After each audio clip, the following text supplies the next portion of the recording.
On behalf of CUSPE, the Cambridge University Science and Policy Exchange, I'd like to welcome you tonight. We are a group of students and postdocs who like to strengthen the interaction between science and policy. And tonight's topic is robots, artificial intelligence, and the future of labor. And in this context, we'd like to raise the question whether we need a universal basic income. Our speaker tonight is Dr. Malcolm Torry. From 1980 to 2014, Dr. Torry has worked in the Church of England's ministry, and for about 7 years now, he has been a senior research fellow at the Department of Social Policy at the London School of Economics. Since 2014, he has dedicated most of his time to promoting the universal basic income, and he is the director of the Citizens Basic Income Trust, of which you might have a leaflet, or most of you might have a leaflet right now already. And he has published numerous books about the topic in recent years. This is why I'm very excited to have Dr. Torry with us tonight. The second guest, Dr. Guy Standing, could unfortunately not make it. He is stuck in Geneva, his hometown in Switzerland, and the weather is not allowing him to actually take the flight to the UK. But now with our speaker, Dr. Malcolm Torry, for the next 20 minutes, we'll have the pleasure to hear his thoughts on robotics, artificial intelligence, and the future of labor, and why a universal basic income might not only be desirable, as some might say, but also necessary. And after the talk, I'd like to open the discussion to you, the audience, so that we can have a lively debate about the most pressing issues here. After that, I'd like all of you to come also downstairs. There we have some drinks and nibbles prepared, and I hope we can continue the discussion there. And now, without further ado, I'd like us all to welcome Dr. Malcolm Torry.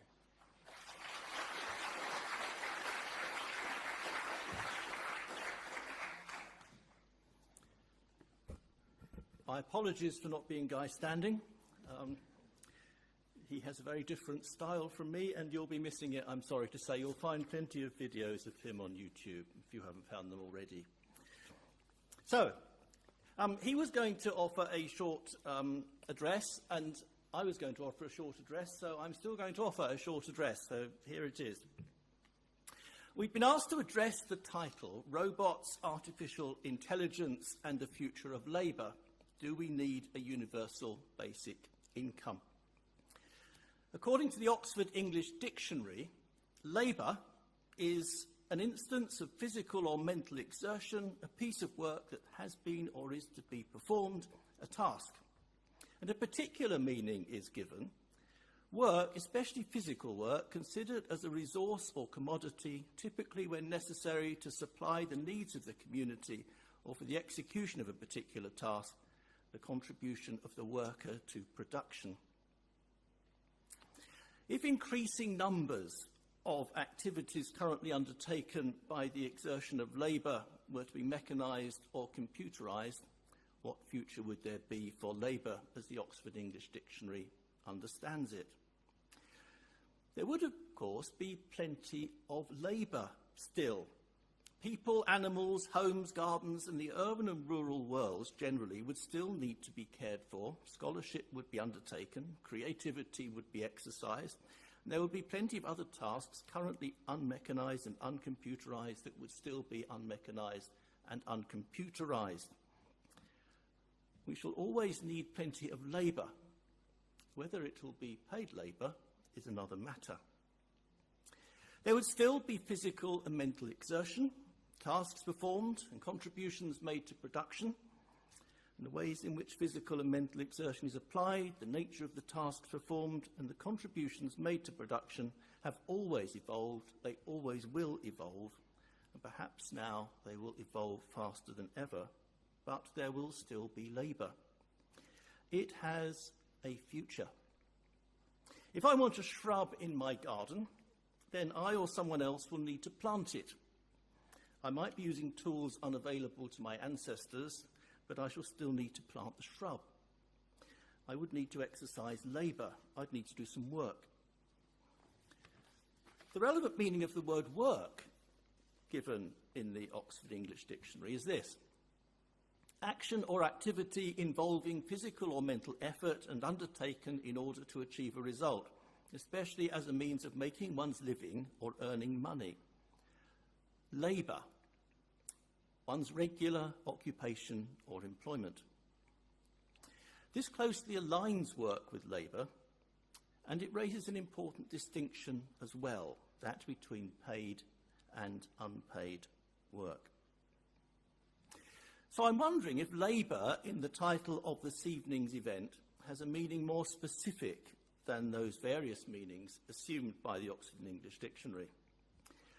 A universal basic income is mentioned in this evening's title as well, suggesting that it's the connection between labour and income that the organisers wish us to tackle, and presumably it's the issue that you've come here to think about. If I've got that right, then paid labour or paid work is perhaps where we need to focus.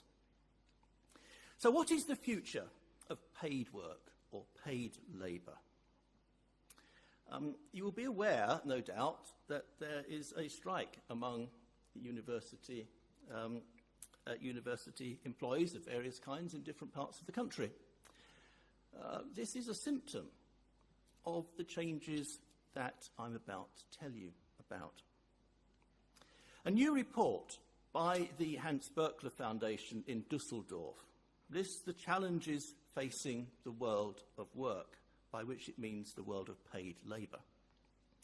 Number one, the expansion of new employment forms. Number two, the polarisation of the working population by employment form. And number three, increasing precarity, even in full-time employment. These are Europe-wide trends.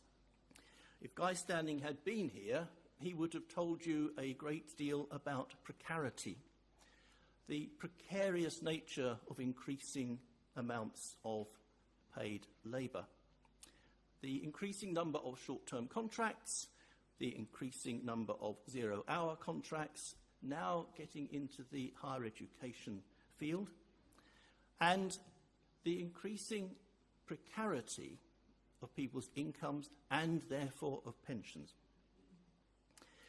In the chapter of that Hans Berkler report that asks, what should we be preparing for, the central message is this: that the evolution of the labour market is uncertain. Unfortunately, that means that I'm not going to be able to answer directly your question. It is simply uncertain. Then there are other questions rather than statements in that Hans Berkler report. Does the concept of employee still apply in the digital economy? Is the company eroded as a reference framework? And there are various other questions that it offers without coming to much of a conclusion. And there are similar reports around like it that rarely come to any kind of conclusion. This all raises a problem of terminology. Can we any longer speak of employment or the employment market if employment is increasingly diverse? So, the question then becomes, as we have already recognised, what is the future of paid labour or paid work? And what is the future of the market in paid labour or paid work? In what I say, I shall continue to employ the terms employment and employment market, but we'll need to recognise, all of us, that I'm using them in a somewhat loose fashion to mean paid labour and the market in paid labour, because employment is now quite problematic as a term. As that Hans Berkler report recognises, there would be no problem with increasing diversity in the experience of paid labour. The individuals and the households' financial and social protection were assured, and if paid work was safe and of good quality. That is, first of all, a secure income, and secondly, good jobs, not lousy ones. Let's look back at another period of our history when such questions were of serious concern. The late 1920s and the 1930s had been a torrid period for Britain's society and economy. Unemployment was high, much employment was insecure. If you think employment now is insecure, you only have to look at dock labour in the 1920s and 30s. Trades unions were weak, and many jobs were lousy jobs. And then came the Second World War, during which unemployment effectively disappeared, and a consensus developed that after the war it would be important to maintain full employment, by which was meant every adult male having full-time paid employment with a lower level of engagement in the employment market by women, mainly single ones. That was then. Hence the Beveridge Report of 1944. You may have heard of the Beveridge Report of 1942. Many of you may not have heard of the Beveridge Report of 1944, which in many ways has more right to be called the Beveridge Report because it was simply his.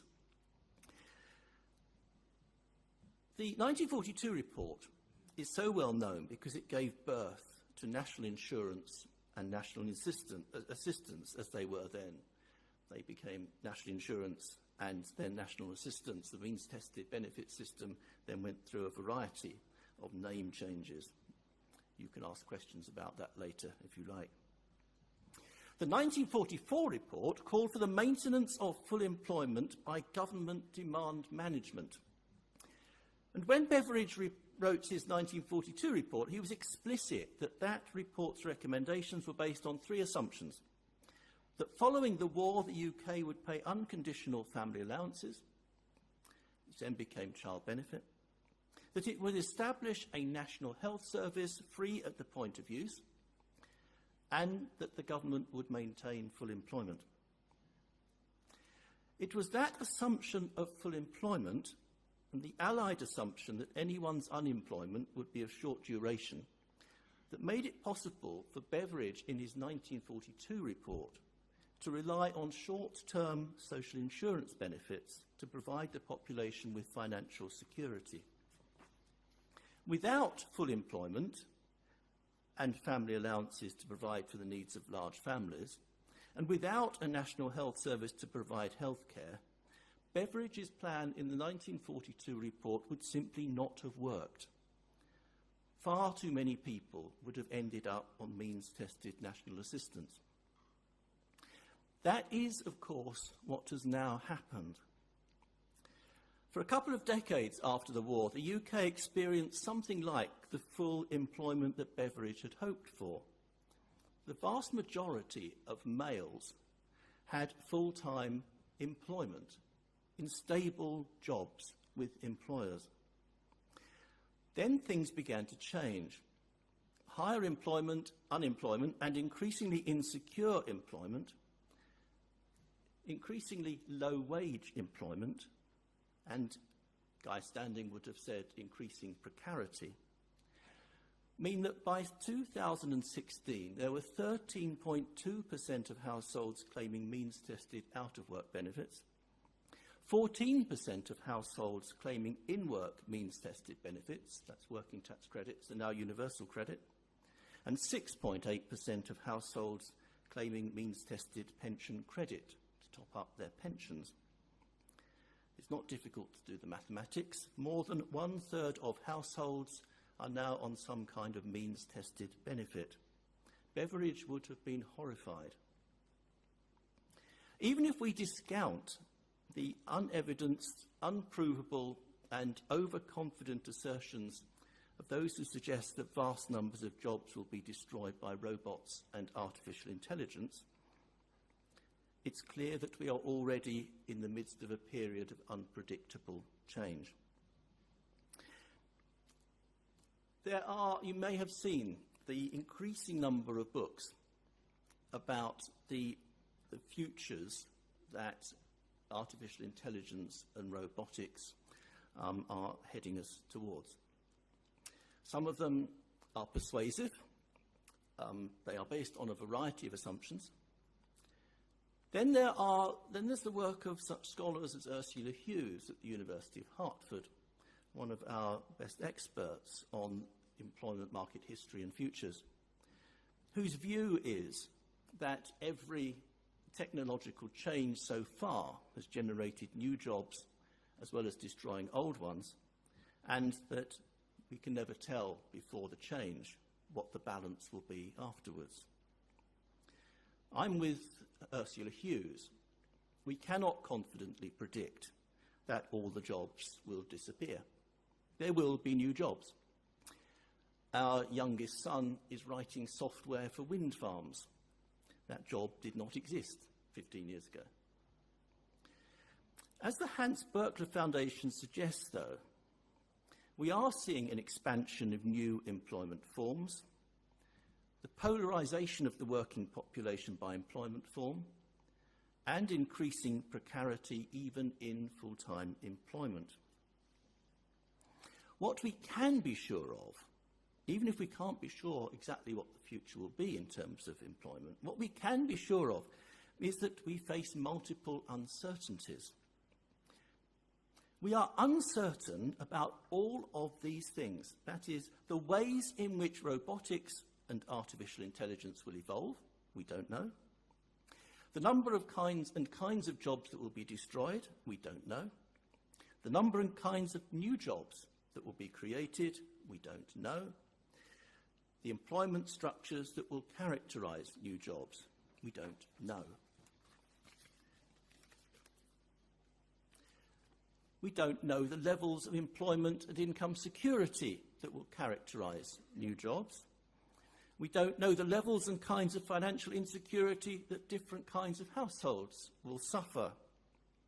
We don't know the balance between good jobs and lousy jobs that we shall face in the future.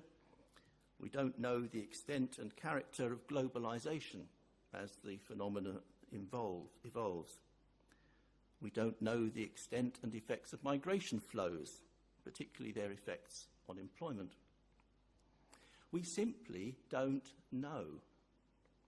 That is one whole load of uncertainty, and it's a recipe for rapid and complex change. We can no longer make the kind of full employment assumption that Beveridge could make when he decided that social insurance, that short-term social insurance benefits, and a means-tested safety net could be relied on to provide the population with income security. Not only can we not make that assumption, perhaps more importantly, we now have no idea what alternative assumptions we might be able to make. That is the really big change. We thus face a major challenge. We no longer know what assumptions to make about the future of paid labour, and because change might be rapid and unpredictable, we might be in more need of financial security than ever before. We shall certainly need some way of supporting people's incomes alongside earned income. As we have seen, we are already supporting incomes via means-tested benefits for more than a third of households. And if we were to count the rising income tax personal allowance as such financial support, which we probably should, then the vast majority of households' incomes are being supported. So, we are going to need some kind of government-provided income system, and importantly, we're going to need one that isn't sure what assumptions it can make. That's the big change. And as such systems are difficult and slow to change, as we have seen with the quite minor change that the government calls universal credit, the only adequate solution is an income system that requires us to make no assumptions at all, which in turn applies that it will be the simplest system possible. A universal or citizens' basic income. This thing has a variety of names. They all mean the same. Basic income, citizens' basic income, universal basic income. The debate is now very widespread, quite deep and quite extensive, and it has generated a variety of terminology. The important thing to get hold of, though, is they all mean exactly the same. It's an unconditional and non-withdrawable income for every individual. It would start at each individual's birth, adjust with their age and with nothing else, and it would cease at their death. A simpler system could not be possible. It is the obvious solution to the challenges posed by robots and artificial intelligence that I've outlined. Not only is it the obvious solution in the longer term, the basic income is the obvious solution today. Because it would not be withdrawn as earnings rise, it would not contribute to the high deduction rates that households on means-tested benefits experience if their earnings rise and benefits are withdrawn, thus disincentivising employment. There are far too many households in this country facing effective tax rates of over 85%, because if you're on in-work means-tested benefits and your earnings increase, then you are paying tax on those earnings, national insurance contributions, and your working tax credits or universal credit are being withdrawn. That can add up to 85 or, in some cases, 96% of withdrawal if you're on working tax credits. It's much better on universal credit. It's 76%. And we are told by the wealthy that 45% is high enough. A vital aspect of a basic income would be the simplicity of its administration. Unlike means-tested benefits, it would impose none of the bureaucratic intrusion into people's lives that many people now suffer. A basic income would be a force for social cohesion rather than a cause for social division, which means-tested benefits are. And it will be a platform on which to build, and so facilitate new businesses and self-employment, which is one of the effects that we have seen in the pilot projects in various parts of the world. A basic income would provide individuals and households with a lot more choices in relation to the employment patterns and relationship options that they could choose. Guy Standing is not here, but I've got one of his books which I can recommend. It's called Basic Income and How We Can Make It Happen. I promised him I would show you his book so that you know you can go and buy it. And then there's mine, which you can also go and buy. Now, that's the one that was published in 2013, right at the beginning of the current upsurge in the debate in this country and to some extent around the world. Professor David Piachaud at the London School of Economics, who is no friend of basic income, credited it with having some effect on the beginning of that widespread debate. I don't believe him. It was a symptom rather than a cause. And I wouldn't buy it because there's a new edition coming out in May. And I will speak about the new edition because it's been a very interesting process writing the new edition. When the Policy Press asked me for a new edition of it, I started to update this and then realised that that was impossible. The debate has moved on so fast during that quite short period that it's now a new book, and so they've given it a new title, Why We Need a Citizen's Basic Income. It comes out in May, so don't buy this, buy that. If you want a short introduction, then here's another one, 101 Reasons for a Citizen's Income. When I started to write this, I ended up with a list of far more than 101, and I had to cut some out. I'll leave you to try and guess which ones that was. And then for those of you who would like a theological take on the idea, there's Citizens' Basic Income, a Christian Social Policy. A little personal addition here. It's a pleasure to come to this place.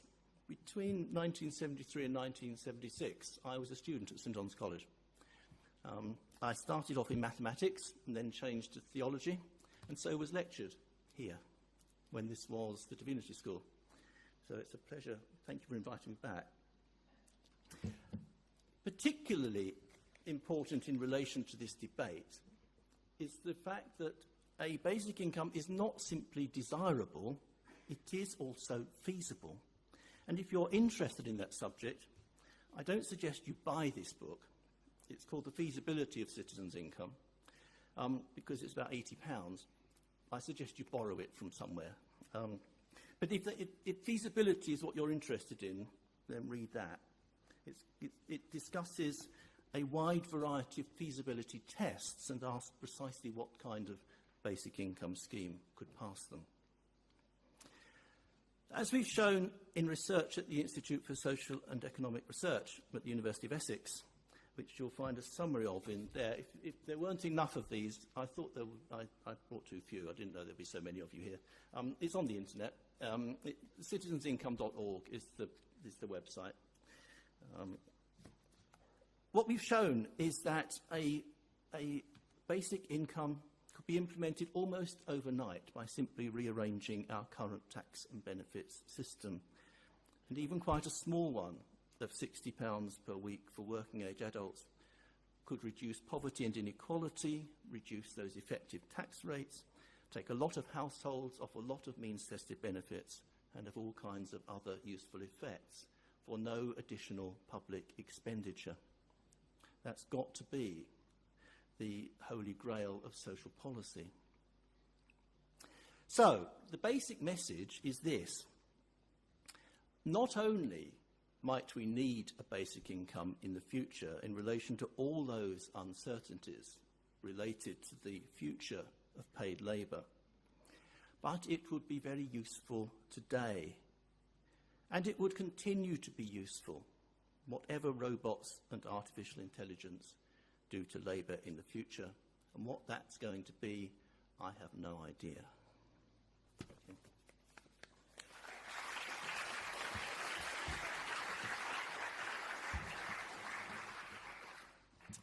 All right, thank you very much. Now I'd like to open the discussion to you, the audience. So whenever you have questions, do let me know. We'll have two people coming around with mics.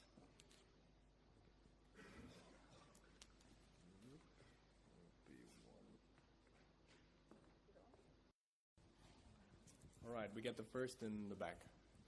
Hello, sir. A quick question. I haven't followed up completely, but could you just explain, just very simply again, if you have this basic income, would this be a substitute to the current system? Would people who are already on wages also be included? And when you said £60 a week, is that £60 a week for people who are unemployed? And additionally, how does that work with people having other means that they need to address? A basic income, is this microphone all right? Here, okay? You need to go up a bit. It is what it says it is. It's unconditional. That is, it depends on nothing. Every single individual within the jurisdiction in which it was paid would receive it. One of the nicest photographs from the Namibian pilot project is of the rich white farmer realising that he gets it too. The reason it works is that absolutely everybody gets it. It's what removes all the stigma from it. It's what enables it to create social cohesion. And so yes, in answer to the question, first of all, that was a multiple question. First of all, everyone gets it. That's its definition. It's unconditional. It doesn't depend on your earnings, your assets, your household structure, your employment status, and anything at all. The only conditionality permitted is that it will change with your age, because children don't need so much and young adults might not need quite so much as working age adults and so on. That would be a political decision, but that would be the only changes that would occur. So first of all, that sort of basic income always is. What you then do around it is another question. So you need to distinguish in your minds between two things. One is a basic or citizen's income, which is always an unconditional income for everybody. The other is the basic income scheme, which is a basic income with all its levels specified, this much for elderly people, this much for working age adults and so on, and with specified changes to the benefits and tax systems. There is no point in a country like ours at the moment suggesting a policy change that will cost additional public money. The discussion simply will not happen. And so in order to fund a basic income, you're either going to have to implement new kinds of taxation or rearrange the current system that we've got. In the short term, it's likely to mean rearranging what we do with our tax and benefits already. And there are two ways to do it. First of all, you've probably got to remove people's income tax personal allowances, because after all, everybody would then be getting a citizen's income. You're also going to need to adjust people's means-tested benefits or remove them. The problem of simply removing them is that an affordable basic income would not replace their value for the households with the lowest disposable incomes, and we've proved that. That means the only feasible kind of basic income scheme will leave means-tested benefits in place, but of course, because people will now be getting their basic incomes, an awful lot of households will find themselves off their means-tested benefits.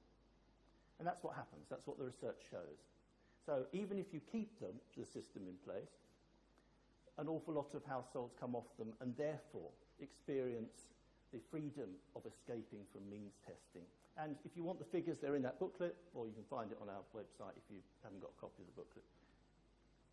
Could you just explain the 85%? Because I think most of us here are either students, researchers who don't actually have too much experience with income taxation. How does it work again? The 85% of majority would be taxed? Or no, is it 85% of your salary is taxed? I didn't really understand that part. I will explain Apologies. again. At the moment, if you are on working tax credits, then if your earnings rise, then you get working tax credits if you are earning money. If your earnings rise and you are paying income tax, then you will pay some of that new earnings in income tax, you'll pay national insurance contributions, and your working tax credits will be reduced. And when you add up the tax rate, the national insurance contribution rate, and the withdrawal rate of your means-tested in-work benefits, the working tax credits, you end up with a total withdrawal of 85%. For every extra pound you earn, you get 15p. This isn't very much of an incentive. And it's one of the reasons, we think, that the amount of skills training and people wanting to move into work or wanting to move within their careers is a bit sluggish amongst low earners, because actually there's very little point in trying to increase your earnings if you are stuck on means-tested benefits of that nature. A basic income would never be withdrawn, and so it would never contribute to those withdrawal rates. And any household who got off means-tested benefits because they had their basic income would only have their earned income withdrawn by the tax rate. So would suffer far lower total withdrawal rates. And as I say, the figures are in the booklet. The number of households that would come off means-tested benefits. If you've been on means-tested benefits, then you'll know about those withdrawal rates. Yeah.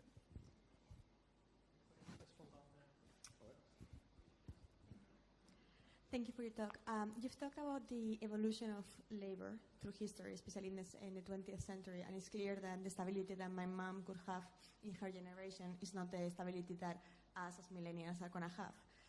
So what would you say that is the relationship between the instability or the 3% of people that in this country get benefits to the education that... let me rephrase that. Do you think that there's any possibility of improving the education or the skills that the newer generations get and how to find a job in this new world in order to reduce the need for benefits. Does that make sense? Yeah. I don't know. We are in for a time of considerable turbulence. And turbulence of that nature can have some very unfortunate effects. Some of the particularly worrying effects we've been seeing across Europe and the United States over the last 2 or 3 years, in terms of the political effects of that kind of turbulence. And if you look at the United States, those parts of the United States where large-scale industries are simply moved abroad because now things can be done much more cheaply by robots and labour is cheaper elsewhere, so production has simply evaporated. And the same has happened here and other European countries, leaving large communities without the kind of meaning that they experience through the industries existing in their communities. Then you get the political effects that you all know about. As for what can be done about it,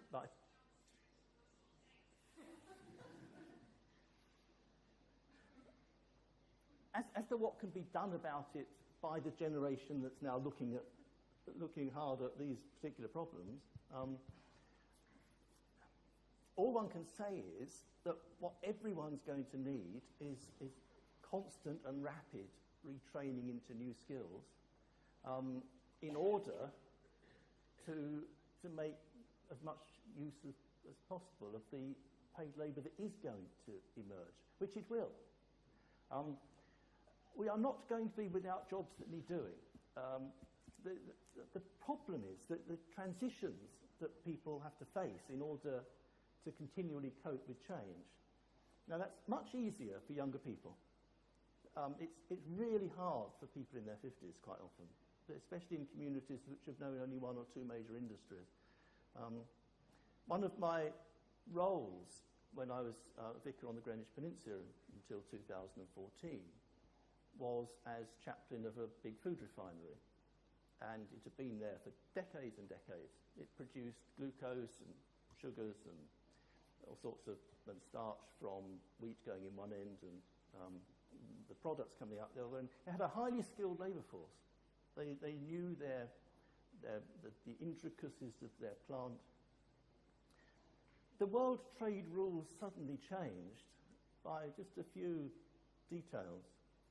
And so suddenly there were new plants in Latin America doing the same kind of productions and selling their products into Europe. And they were using far more mechanised methods and much lower labour costs. And the plant on the Greenwich Peninsula closed. And many of those workers on the Greenwich Peninsula have been there all their working lives. They were highly skilled, but you couldn't do anything else with those skills. And far too few of them had looked at the possibility that maybe one day it won't be like this. They hadn't been encouraged to do so. It just wasn't part of their mindset. And there are vast communities all over this country and all over Europe and all over the United States facing exactly that problem. It's not yet it's not a problem facing your generation in the sense that you haven't spent decades in one particular industry. I mean, it's not your generation that's got the problems. It's the 40, 50-year-olds who've got the problems. You've got the capacity to continually learn new things. You may face turbulence, which you will. You may find you've got short-term contracts that earn you some money. You may find you've got 0-hour contracts. You may find you've got a whole bundle of different ways of making money. You may find that you're self-employed in one field, that you've got a 0-hour contract over there doing that. You've got a consultancy basis project over there, and over there you're writing a novel. You know, this is what life is going to be for your generation. Is that comfortable, or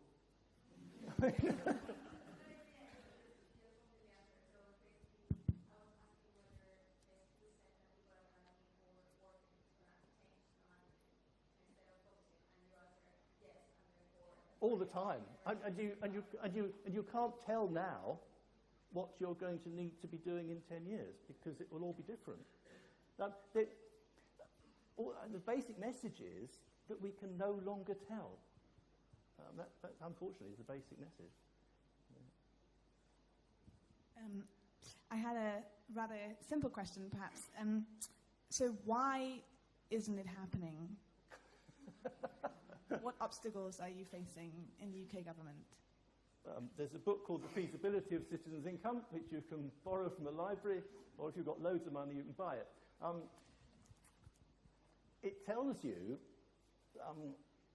first of all, it lists 7 feasibility tests that a new policy has to get through before anybody will regard it as implementable. And that's financial feasibility.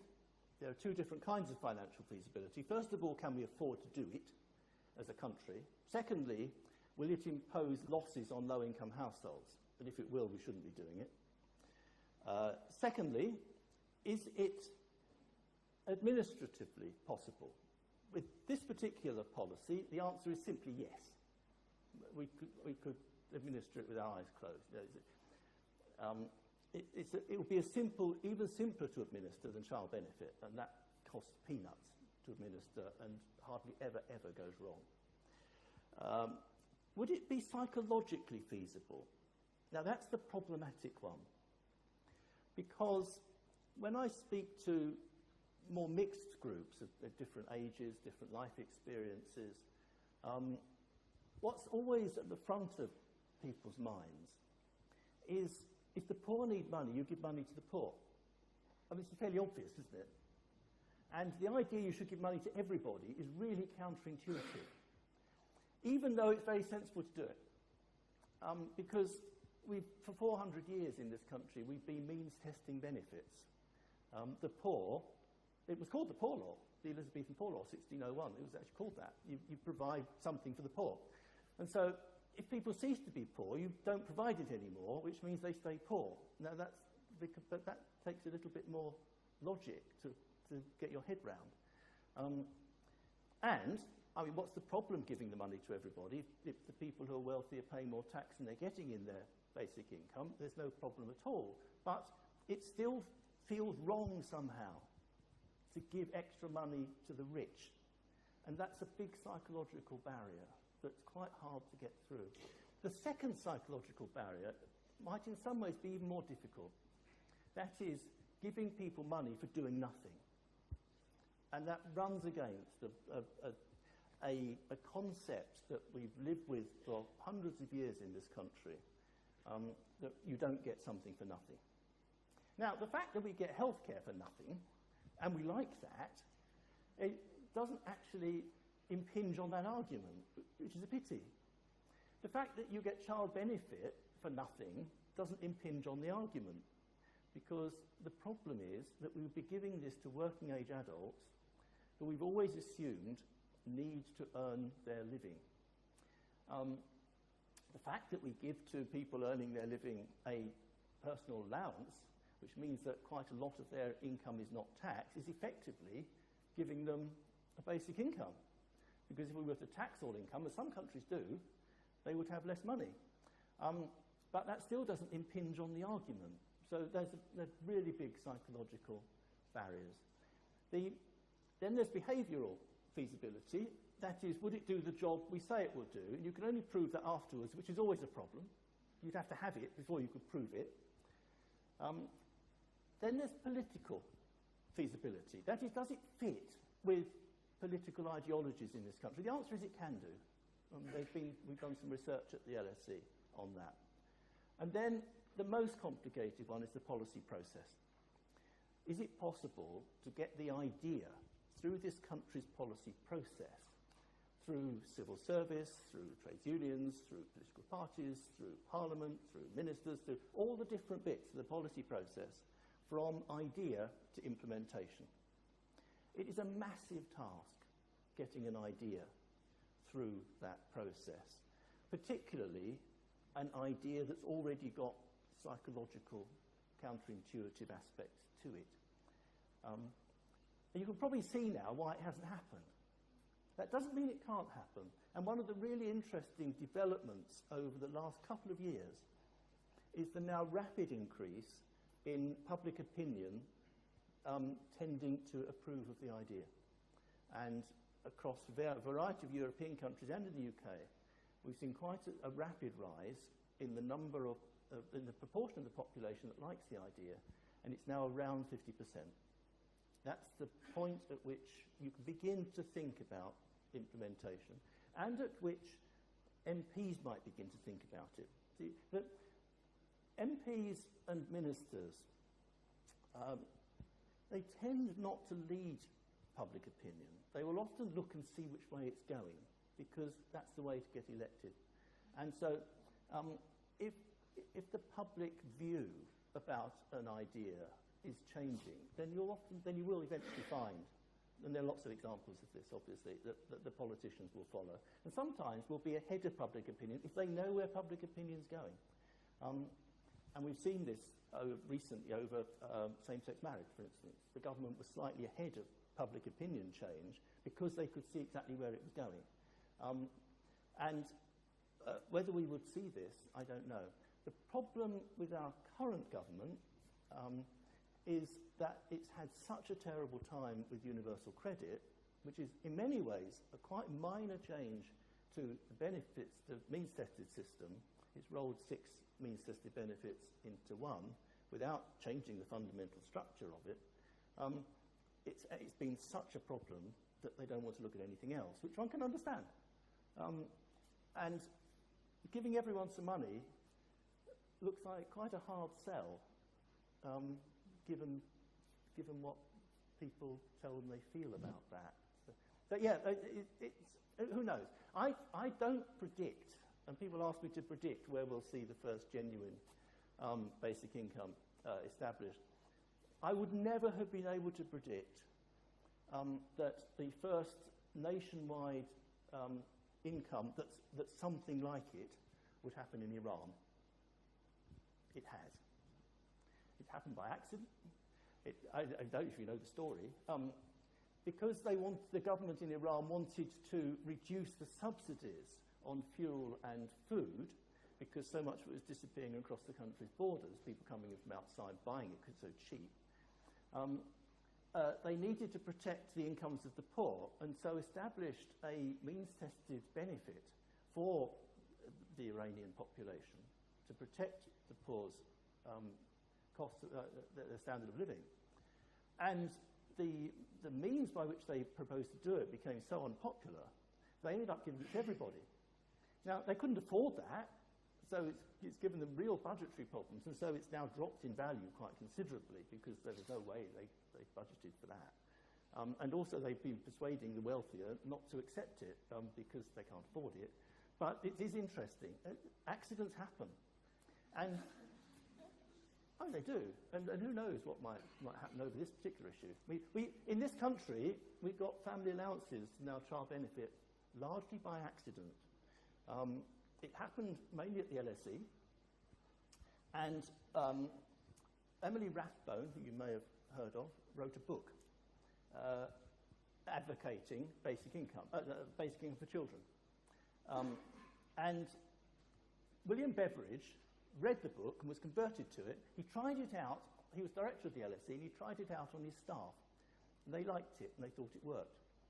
And then he got to be chair of a committee during the war, and he wrote the idea of an unconditional family allowance into the preface of the 1942 report. He had absolutely no right to do that. But he did, which meant that when Parliament debated his report near the end of the war, they had to debate that. Because, as he said, the rest of my report depends on that assumption. And during the debate, not a lot was said, because the Conservatives quite liked the idea because it would keep a lid on wages. Because if you're already providing for much of the costs of large families, then inflation pressures on wages will be lower, and people on the Labour side of the House quite like the idea that it will go to everybody. And so suddenly, at the end of the war, we found ourselves in this country with unconditional family allowances for every family with more than one child. It was an accident. How could anyone have predicted 10 years before the war that that would have happened? So in answer to your question, who knows? I see lots of hands. Who's got the microphone? Okay, so it's a relatively simple question that will one drive the other. So I accept that you can't make a known assertion about what AI and robots will do, but you could probably go with it will probably remove the simple tasks generically. All right. If we make that as an assumption, you can't. Who would have thought that university teaching would have become more precarious? Because so much of it has now gone online, MOOCs and all that, and you know more about the academic world than I do, but what I do know about it tells me that it's now much harder to find full-time secure posts, because so much of the work is being done by part-timers, by people on short-term contracts, and who would have thought that? Everybody thought that this is a really skilled task, and now we're seeing various aspects of the legal profession being dealt with by artificial intelligence. That was kind of my point in that if AI takes these tasks, which are like generically simple, but you need to know about them in order to become an expert to do the hard tasks, will universal basic income necessitate the cycle of you need people to do these things for free, because free is the only thing that's cheaper than an AI, so they can gain the experience to do the hard stuff which an AI will never do? The answer is, I should be interested to see how the market sorts that out. Because in the end, when you're looking at that kind of change, then you are looking at how markets are going to behave. That is, where will the market be to ensure that those highly skilled tasks will be done? Now, I think we've seen a bit of that in relation to interns, where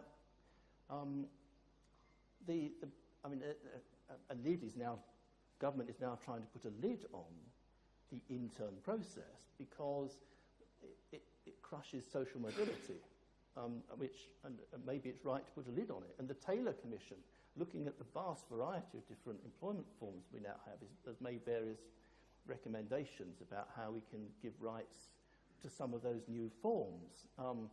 I wonder if this is going to be a process that needs to constantly chase its tail, because there are going to be even more new forms. And so next we'll need another report, and then more legislation and so on, just to try and keep up. But yes, I don't know is the answer. We are going to see more people doing things for nothing. And just a sort of personal thing, if it's of any interest, I got involved in this debate when, between 1976 and 1978, I worked in Brixton's Supplementary Benefit Office, administering means tested benefits. I was on the public counter. Across the counter were the claimants, and behind me were the people in the office working out the claims. It was days before computers. And so I was in the middle of the sandwich, not very comfortable for 2 years. But we all knew that this had to change. It was a terrible system. And the worst bits were inquiring into people's intimate relationship details, because that's what we had to do, because if you were in a couple, then that determined the benefits you got. After that, in 1984, a small group of us got together to form what was then the Basic Income Research Group. And from then on, I was giving about half a day a week with my bishop's agreement to research on this and to providing a bit of education, so that, and our aim was to keep the debate going and provide it with a bit of real research, so that it was intelligent. Throughout that period, I continued to give that level of time, and then in about 2013, it all started to take off, and so now I'm doing a full-time job. I've never been paid for it. And there's going to be far more of that kind of activity. The problem is, how do you support people's incomes while that process happens? And I think the answer is fairly obvious. Well, I think it might necessitate it when, like, all Big Four sack all of their people in the first 3 years of employment because they replaced the machine. You'll get a ton of very active, educated people that go like, yeah, we need to sort something out, and that might be a lodestone that tips it over. Who knows? I mean, yes, I mean, ideally, yes, we're going to see people in general taking this kind of attitude.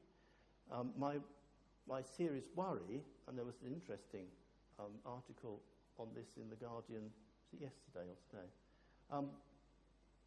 It could have some really unfortunate political effects, and we've seen bits of that in places like Austria, Germany, here, the United States, and for those communities full of 40, 50-year-olds who are simply suffering from the changes with little ability to go out and do something about it, you lot might be fine.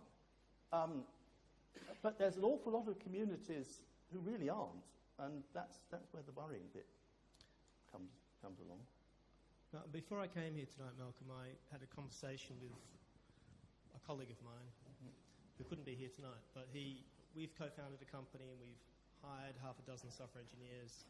We have investment, we make profit, we pay corporation tax. Corporation tax is a lot lower than it used to be. Yeah. So he has two problems with universal basic income. One of which I don't agree with him, and I'm sure you don't either. It's to do with psychology of recipients. But the other is that UBI puts a base level on income, which avoids the real issue of inequality and progressive taxation. And the real way to address poverty and lack of opportunity, people falling through the cracks, is to have a more progressive taxation system and to reduce inequality. And so the reason he believes this is that by having UBI, all that will do will be increase the cost of living. The rents will go up because people will have more disposable income and we'll be back where we started. So how do you respond to that? Fairly easily. First of all, it won't necessarily mean people have more income, because there isn't any extra public expenditure out there, and the illustrative schemes that we research assume there'll be no extra money to put into the system. So what you're doing, in fact, is rearranging what we now do without putting any extra money in. So there will be no inflationary effect, no effect on rents, and there will be no extra money. What we're talking about is ensuring that a slice of everybody's income is unconditional. It's totally secure. You just keep on getting it. That's what would make the difference. As to all the other bits of question, the answer is you're absolutely right. It would not by itself solve inequality. And people sometimes say to me, but you haven't solved the housing crisis. No, we haven't solved the housing crisis. There's a great deal it won't do. The question is, will it do what it does better than the current system? The current system is appalling for inequality. The current system is appalling for social cohesion. It's dreadful for employment incentives. It's dreadful for imposing stigma on people. So the question you have to ask is, would it improve all of that? And if the answer is yes, and you can also reduce inequality, as you'll find that some illustrative schemes, I might one in the booklet, then the answer is, shouldn't we do this? Even if it doesn't do everything. Of course it won't do everything. There are all kinds of... I just take one example of a question that I'm often asked, which is similar to the one you've asked. They're not the same. People say to me, "Look, aren't you subsidising wages by doing that, which will keep them low? Because you're giving everyone some money, and so employers will take advantage of that, won't they?" To which the answer is, of course, yes. But then you have to look at what we do now. At the moment, what we do is we give people who aren't getting enough money to support a sufficient standard of living, and we give them means-tested in-work benefits, working tax credits or universal credit. And so that subsidises low wages. Not only does it subsidise low wages, but it's a dynamic subsidy, if you understand the difference. That is, if wages fall in real value, then the working tax credits rise, which means that they have an even more depressing effect on wages, because there's never an incentive to keep wages up. Whereas a basic income would not rise as earnings fell, so there'd always be an incentive for workers to ensure that their wages stayed up, because their basic income would not change if those wages fell. So it would be a static subsidy. It would have far less of a depressing effect on wages. You have to look at the detail of what we do now and the detail of what a basic income would do, and then you say, if we had a system that had a basic income in it, would we now go to what we do now? And one of the problems facing the many social policy debates, and this one in particular, is this. We tend to start from where we are and say, now let's evaluate this possible change and let's see if we like it. That may not be the right way round. Maybe we should be saying, what kind of society do we want? Therefore, what kind of benefit system should we have? And what does what we do now look like from that perspective? And when you begin to look at our current system on the basis of a rather different one, a more universal, unconditional, non-stigmatising social cohesion system, our current benefit system doesn't look very good. In fact, it looks atrocious. And nobody in their right minds would implement it. Beveridge never intended to implement what we've got.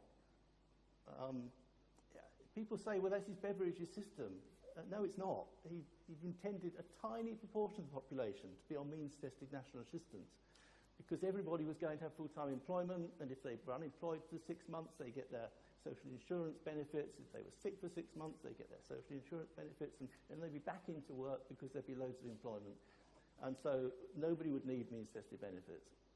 And now look what's happened. And all I can say is there's nothing ideal about anything. I'm not a utopian. Does that sort of answer the question? I think so. So I'll tell him that it's not meant to solve the housing crisis. No, no. It doesn't. I mean, there's a great deal it doesn't do, but neither does the present system. I mean, yeah. Hello. So, listening with interest, the Beveridge report that you referred to, that the Labour Party implemented for the establishment of the welfare state, remains, in my view, one of the greatest acts of progressive social policy. Oh, it's brilliant. Ever. Yes. I've got a copy. I treasure it. Yes, me too. Yes. So, but my question is, to fund it, we use the taxation policies of yesteryear. To fund this, somebody's going to have to go to the uber capitalist and oligarchs and ask them how they feel about stumping up some cash. And my question is, has anybody done that? Well, I can sort of answer that. To fund a small basic income, one that we might wish to start with, we don't need to do that. One of the reasons...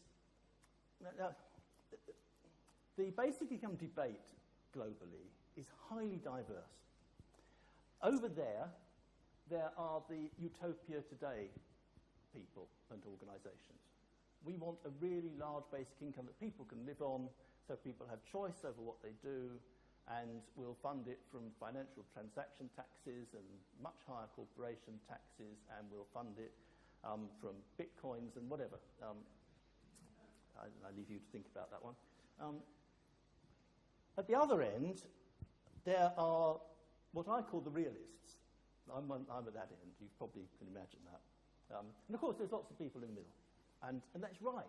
We need that diversity in the debate. We must have it. It's important we have the whole lot. Because one day, we might need to be up there. But the problem with starting up there is that's a really complicated debate because it mixes up lots of things altogether. Getting one small change through the policy process is hard enough. Getting a combination of, for instance, a basic income and a new land value tax through the policy process just don't start. There's absolutely no point. And so the only feasible basic income scheme in the short term is going to be one funded from within today's tax and benefit system. What many of us hope is that we would then be able to make it grow by holding new debates about other kinds of taxation. Because once you've got it, you can say, how can we now make that grow? It's getting it in the first place that's the tricky bit. And the debate has got to be about basic income and not other stuff too. Does that make some kind of sense? Yes, well, I was thinking throughout the talk that the way we need to pitch this is like, in order to establish it as a social superorgan job, is to pitch it on the basis of the equality, the increase in social equality that it brings. Yeah. You know, you can talk about the income as so much as a net increase in social equality. Yeah, absolutely.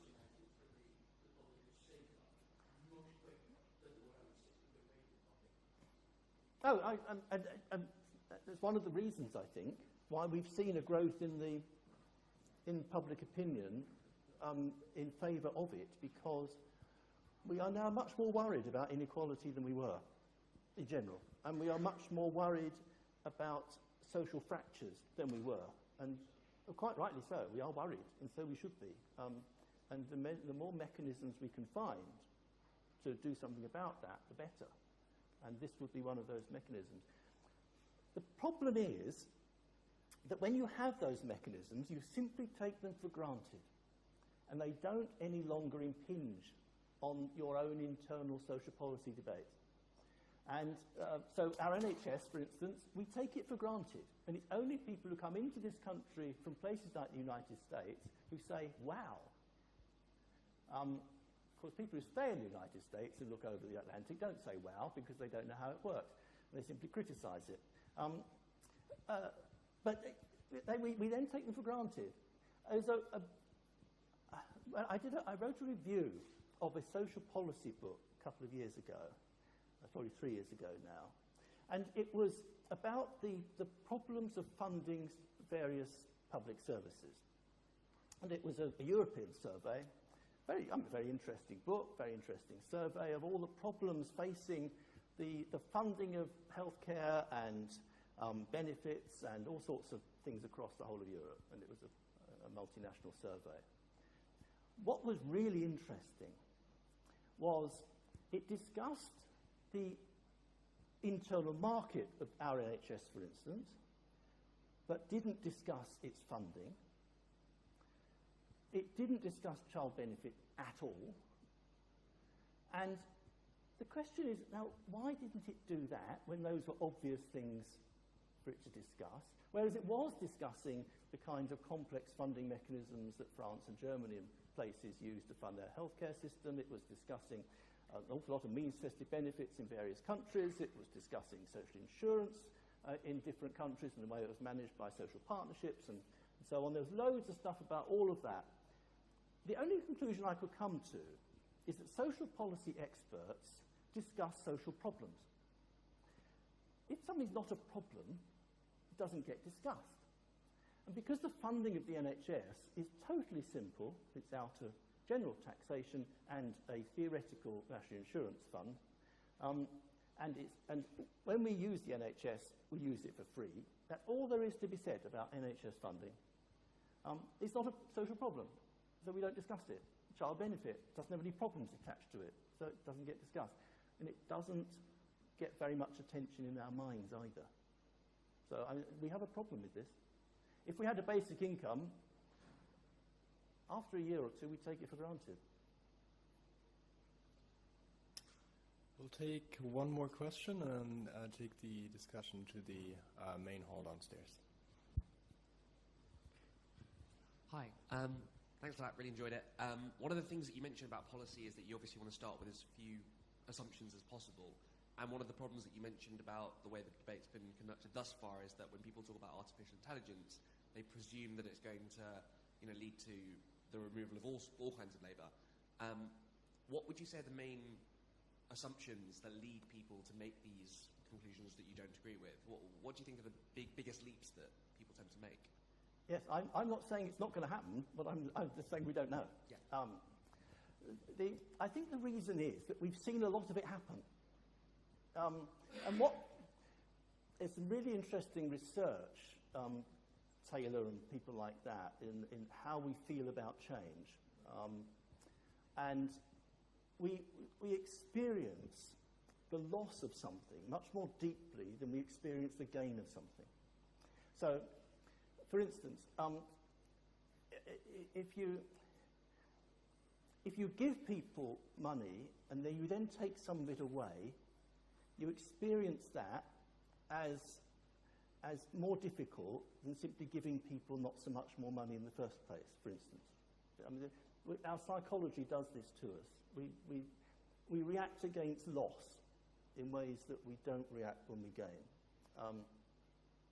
And so I think what people are noticing much more is the loss of certain kinds of employment.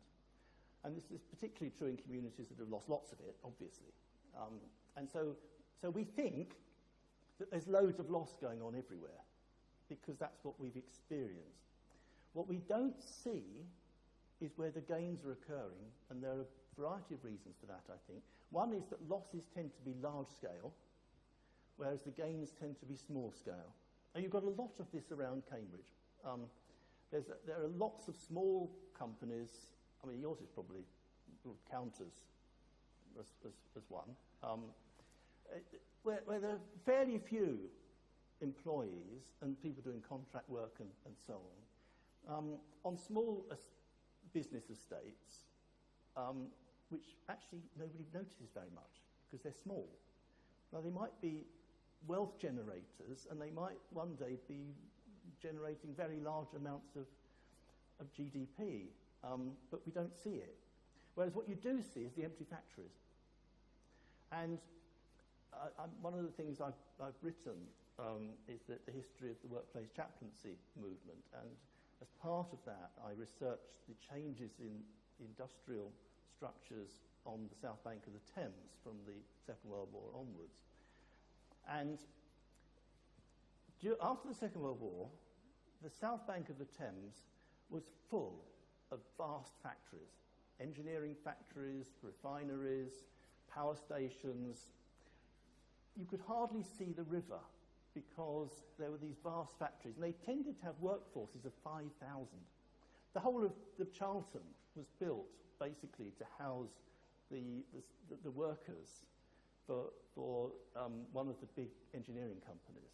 And there was a massive one called Siemens in Woolwich, and they were all along the Thames, all the way from Battersea right up to Erith. During the 1960s, they started to close, and the huge shock was when AEI closed its factory on the south bank of the Thames, and suddenly 4,000 people found themselves unemployed. That's what you notice. And so you notice when Dunlop closes a factory in a northern town, or you notice when ICI closes a vast chemical plant over in the northeast. These things people understand. You notice when the mining industry collapses. So that's what you understand to be going on. You don't see the. Does that sort of answer the question? Yeah. All right. Thank you very much, Dr. Torry, and let us all thank him again, and then take the discussion next time.